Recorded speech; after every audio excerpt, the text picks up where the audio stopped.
Olá, alunos do terceiro ano do Colégio Médio Ward.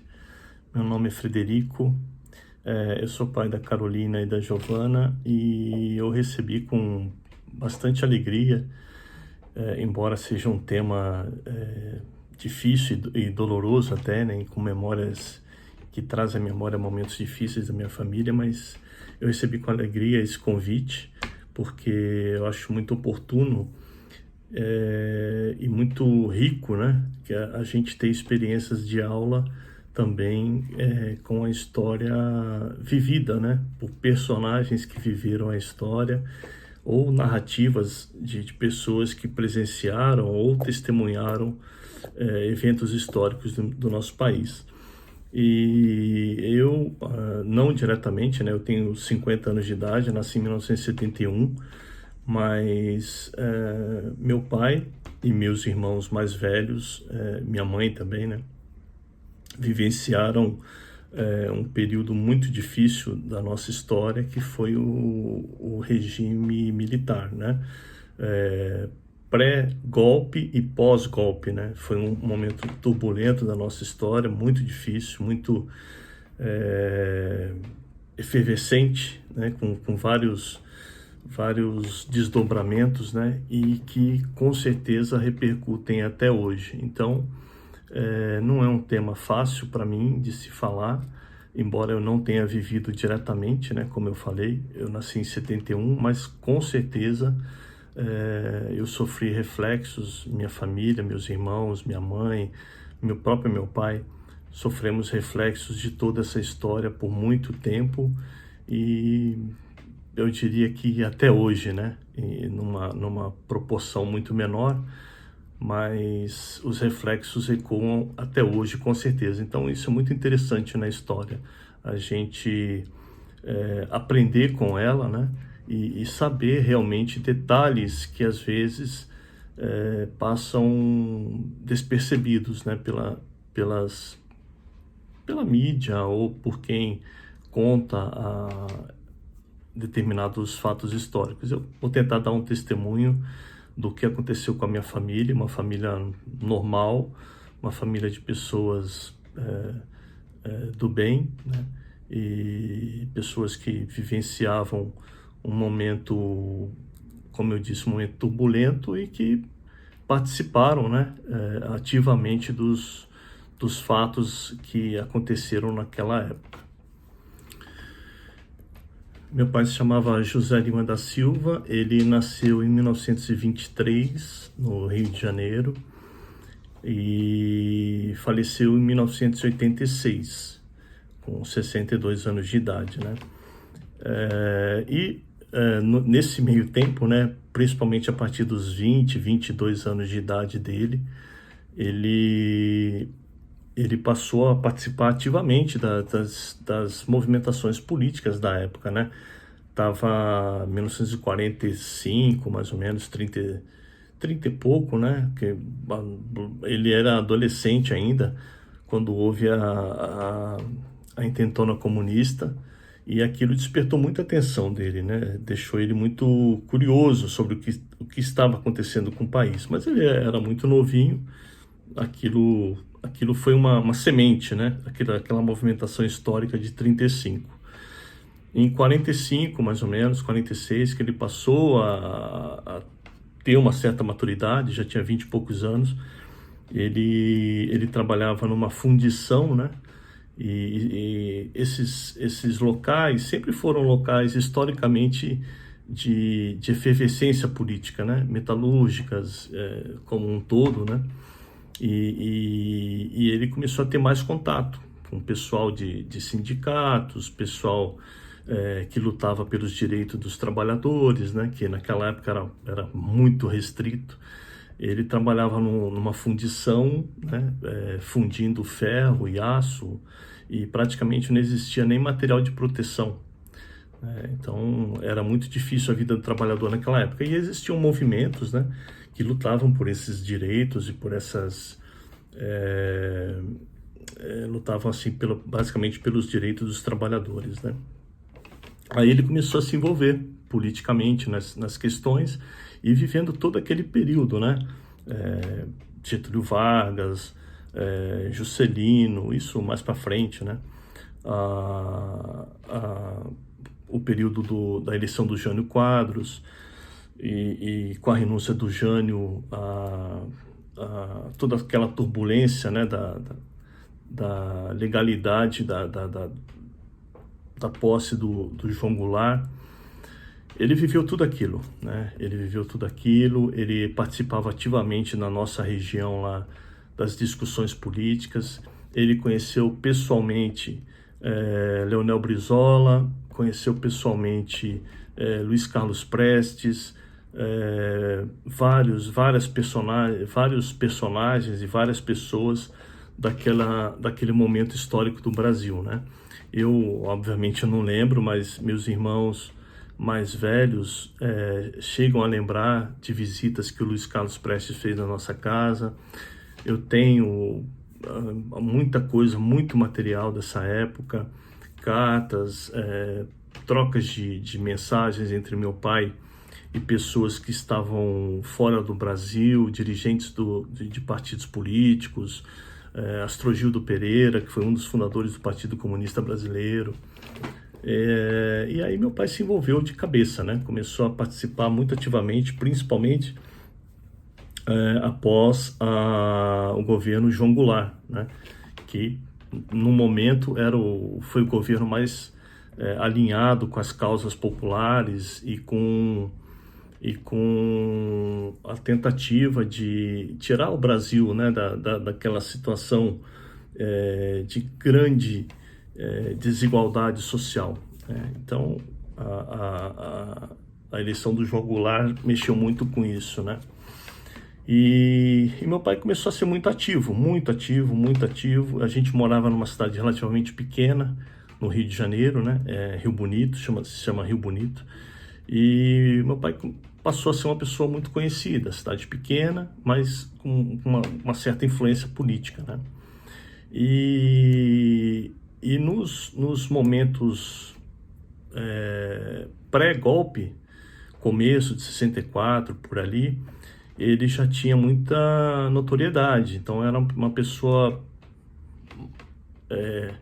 conhecida, né, vamos dizer assim, para o bem e para o mal, porque isso infelizmente trouxe consequências para ele, e ele passou a ser perseguido.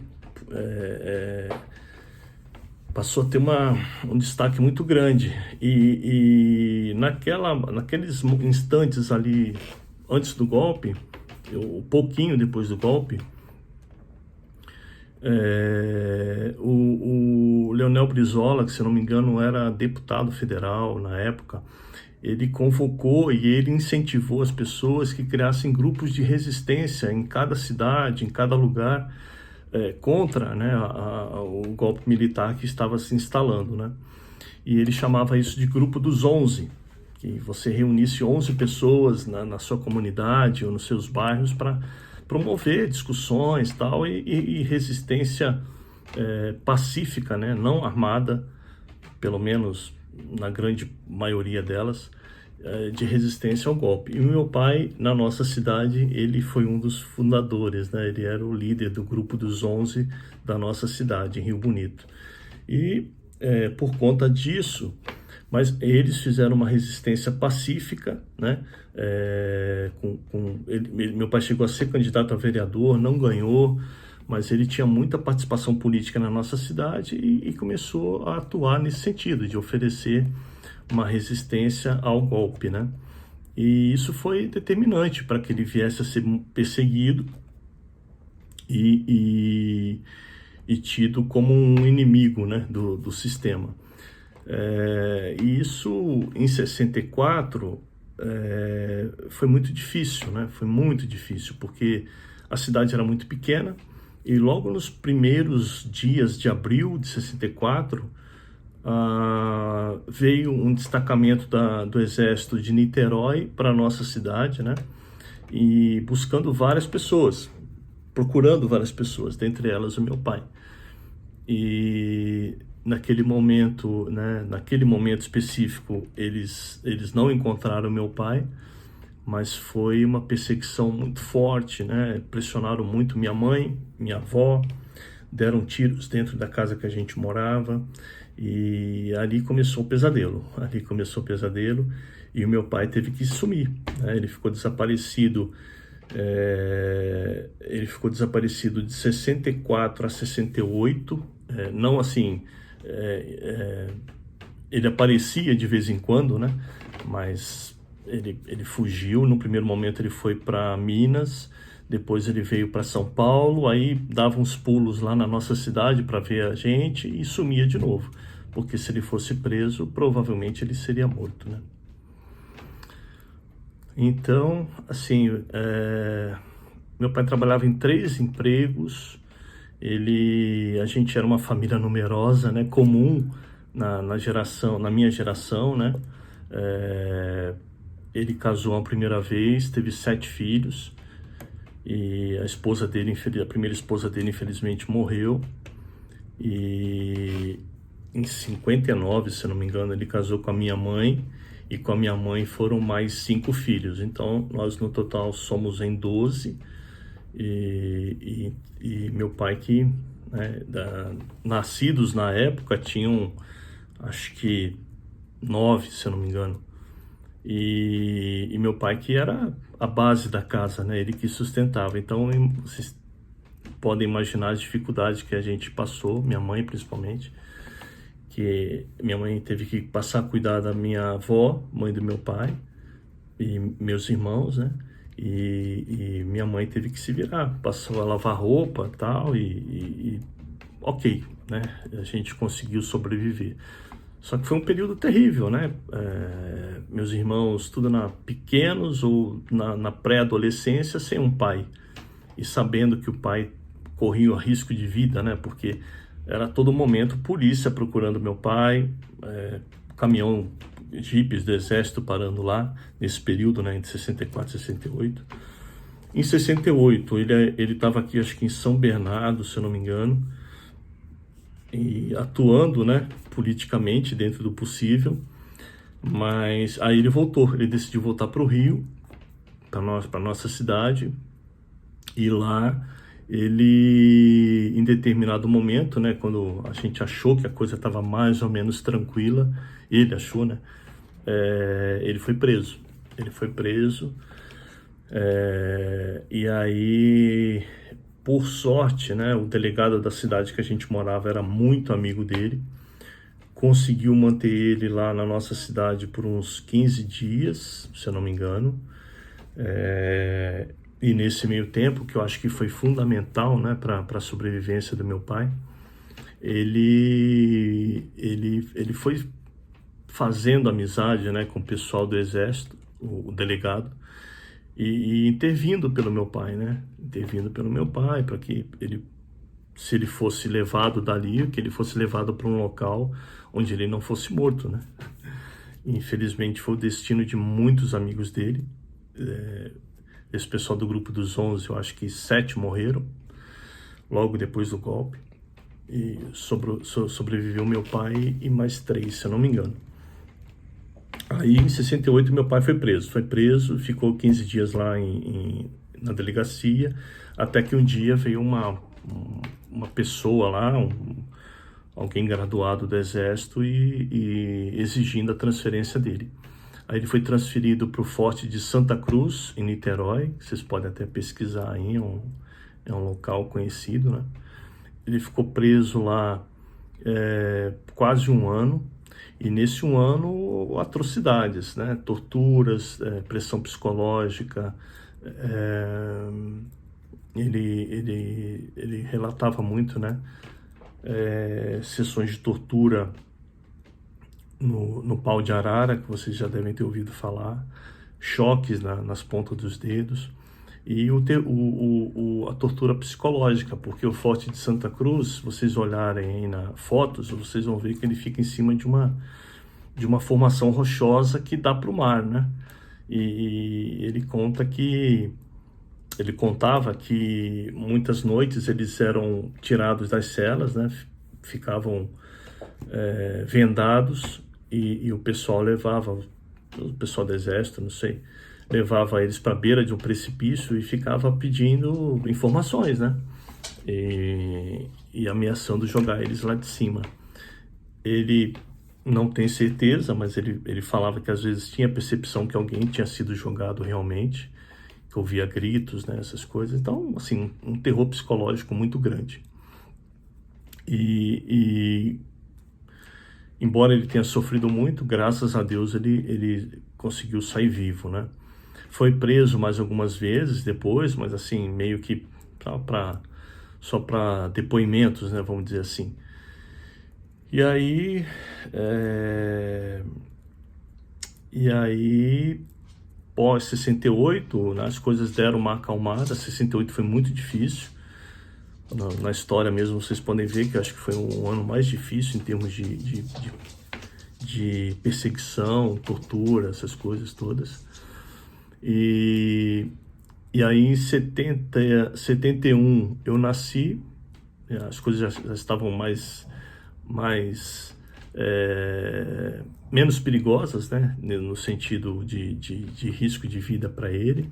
Ele manteve muito contato político, conversava com muita gente, e, ele carregava uma mágoa muito grande, né, porque nas fichas que geravam, né, nos depoimentos que ele dava, que ele tinha que assinar, ele era tratado como marginado, né? Aí fala José Lima da Silva, marginado, tal. Então aquilo era uma mágoa muito grande, porque ele falava, pô, eu não sou bandido, eu não faço nada, não matei ninguém, não fiz nada mal nenhum para ninguém.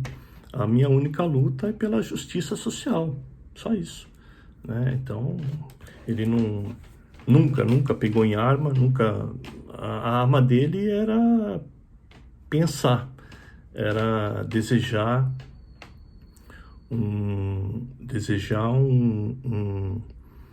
uma mudança, né? Uma mudança política em que, se fosse possível, incluísse, né, a grande maioria de pobres e miseráveis que o Brasil sempre teve. Então, esse foi o crime dele, né? Lutar por uma justiça social. Então, a gente dando um pulo no tempo, né? Ele continuou mantendo muito contato com o pessoal, sempre trocava correspondências, vários amigos dele que moravam em Moscou, ele se comunicava. E em 85, né, quando começou, 83, né, se não me engano, o movimento das diretas já, eu lembro que eu fui no primeiro comício que teve em São Paulo, na Praça da Sé, dia 25 de janeiro de 1983, se eu não me engano. Eu fui nesse comício com ele, na Praça da Sé. Eu era um molecote, tinha 12 anos, e eu lembro dele chorando, muito emocionado, né? Porque foi a luta da vida dele, né? A libertação do Brasil, daquela página tão triste da nossa história, né? Como diz o Chico Buarque. E eu lembro dele muito emocionado, né? Ele chorando, e todo aquele ele conversou com algumas pessoas, eu não lembro, mas assim, o Miguel Arraes, eu lembro do Miguel Arraes, ele conversando com o Miguel Arraes, e aquilo foi muito marcante, né, para ele e para mim. Infelizmente, um ano depois não, um ano não, isso foi em 83, né? Em 86 ele chegou a ver aquele momento de transição, né, da eleição indireta do Tancredo Neves, tal. Era uma esperança que a gente passasse a ter algumas mudanças a partir dali. Aí, infelizmente, houve lá a morte do Tancredo, o Sarney assumiu, e meio que foi meio decepcionante, né? Porque o Sarney sempre foi um aliado histórico dos militares, então a sensação que ele tinha é que na verdade, não tinha mudado quase nada, né? Foi meio 6 por meia dúzia. E o grande momento que a gente esperava, que era o momento da eleição direta para presidente, infelizmente só aconteceu em 89. E, infelizmente, sendo redundante aí, ele faleceu em 86. Então, não teve a possibilidade de exercer, né, o direito que ele tanto lutou pelos tantas pessoas que morreram lutando por esse direito, que foi que a gente tivesse a possibilidade de escolher o nosso presidente. E coincidentemente, em 89, eu fazia 18 anos. E diferente de hoje, né, que você pode votar a partir dos 16, na época você podia votar só a partir dos 18. E foi minha primeira eleição. Então eu fiz questão de votar e votei em homenagem ao meu pai. Fiz um voto consciente para a época, né, que a eleição aconteceu. Eram duas forças políticas antagônicas, né? E, obviamente, eu acabei optando por aquele que eu acreditava que meu pai concordaria, né? Até por ser explicitamente uma candidatura que visava mais a questão de apoio, né, aos mais humildes, né, aos mais pobres. Então foi muito emocionante para mim votar em 89 e relembrar a luta do meu pai. A gente dando outro salto no tempo, em 2000, eu não lembro o ano exatamente, mas eu acho que em 2010, a presidenta Dilma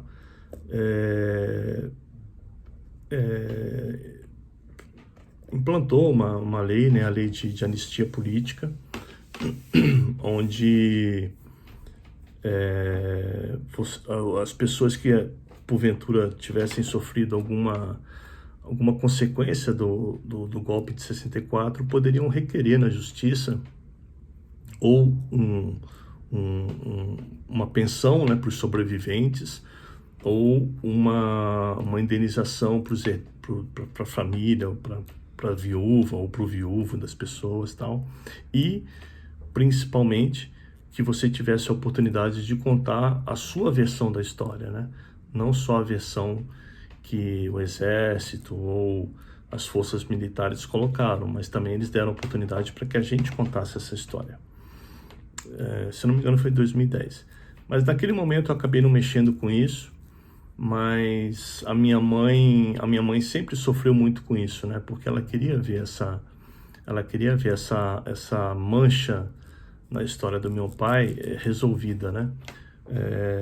Não foi por questão financeira, até porque a gente nunca precisou, né, do governo,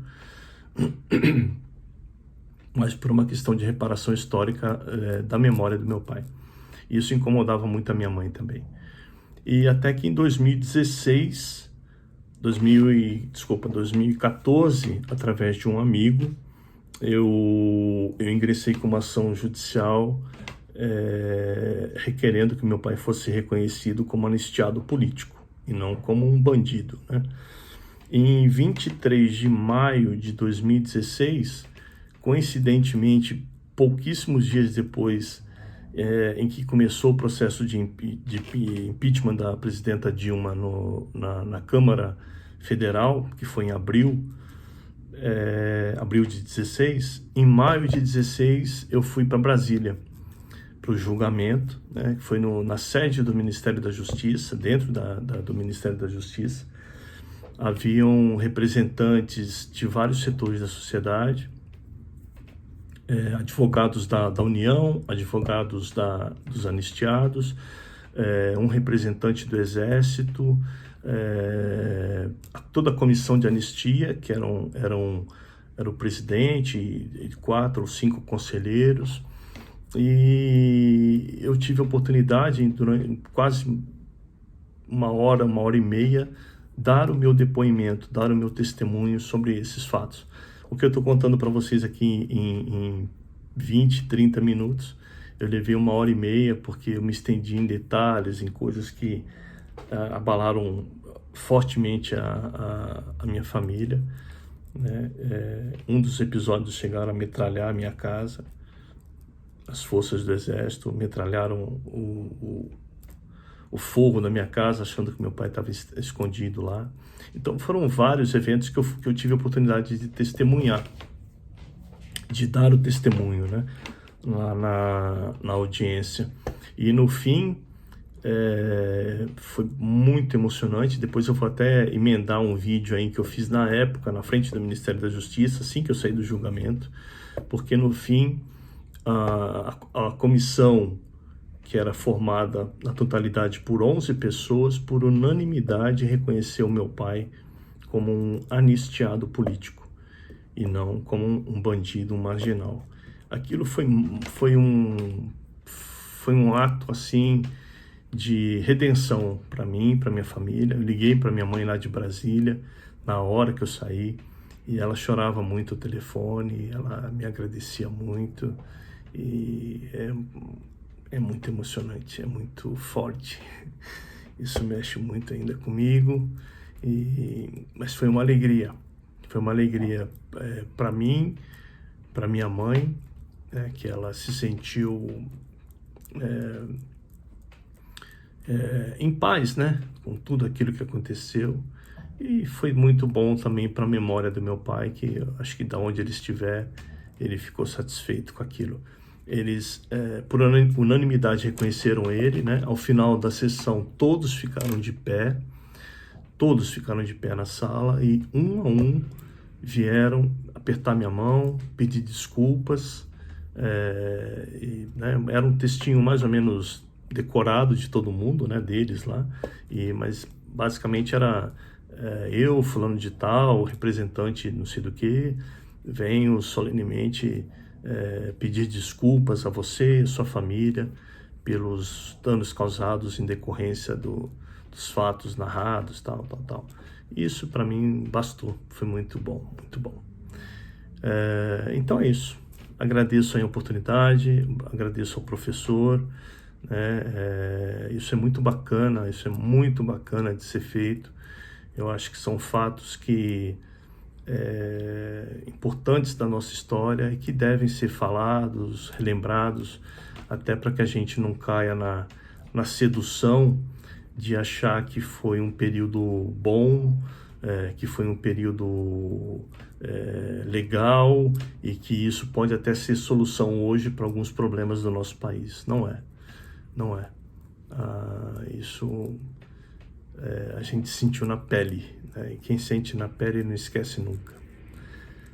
Obrigado, um grande abraço e boa sorte para vocês. Parabéns pelo professor que vocês têm, parabéns pela oportunidade que vocês estão tendo de estudar isso e se dediquem muito, criem as bases para que vocês sejam homens e mulheres de bem que venham a servir ao nosso país. Um abraço. Bom, segunda-feira, 23 de maio de 2016, apesar de tempos difíceis que a gente está vivendo, tantos problemas, conspirações e outras situações políticas, estou aqui hoje na frente aqui do Ministério da Justiça, está aqui, e tendo ali ao fundo o Congresso Nacional, tão maltratado nos últimos tempos. Eu digo que eu estou de alma lavada, né? Foi feita a justiça, uma sessão extremamente emocionante, onde eu contei um pouco da história do meu pai. Foi muito difícil, foi muito pesado, foi muito doloroso trazer à tona tantas lembranças difíceis para mim, para minha família, para minha mãe, mas foi muito emocionante. E os membros do Conselho da Anistia, por unanimidade, reconheceram a perseguição política do meu pai e reconheceram os danos que o Estado, né, naquela época, causou a ele e a minha família. Ao final da reunião, todos os membros da comissão se levantaram e formalmente pediram desculpas por tudo que aconteceu. Foi muito emocionante, foi muito emocionante. E eu estou saindo daqui de alma lavada, em memória do meu pai, que não era terrorista, não era bandido, não era nada. Ele era uma pessoa que lutou tentando defender os mais pobres, os mais oprimidos. Então, mãe, pai, meus irmãos, valeu a pena, valeu a pena. É um ciclo que se fecha. Vamos em frente porque a luta continua. Por incrível que pareça, passaram-se 50 anos, mas um novo ciclo de ameaça à democracia vem acontecendo. E rezo a Deus que a nossa pátria saia bem de tudo isso. E que ali atrás as coisas se resolvam da maneira correta que tem que ser.